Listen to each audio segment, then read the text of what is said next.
A successful businessman had everything money could buy: luxury cars, a private jet, a huge mansion, and millions in the bank. Yet every night, he went to bed feeling empty. No matter how much he earned, happiness always seemed out of reach. One day, he heard about an old monk who was known for teaching the greatest secret of happiness. Determined to find the answer, he traveled across the country to meet him. When he arrived, he said, "I've spent my whole life building wealth, but I'm still not happy. Please tell me the secret. I'll pay any price." The monk smiled and said, "Are you sure?" "Absolutely," the businessman replied.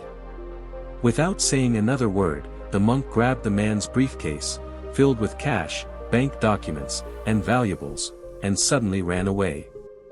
"What are you doing?" the businessman shouted as he chased the monk through dusty roads, forests, and hills.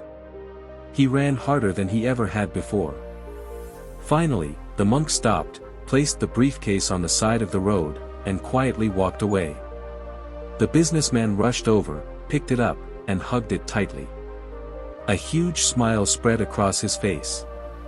The monk looked at him and asked, "How do you feel?" "Relieved," the businessman answered. "I've never been this happy." The monk smiled. "Yesterday, you owned all of this, but it didn't make you happy.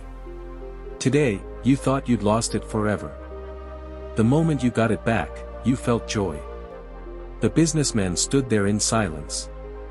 Then the monk said, "Happiness doesn't come from getting more. It comes from appreciating what you already have. Gratitude is the most valuable treasure in the world." That day changed the businessman forever.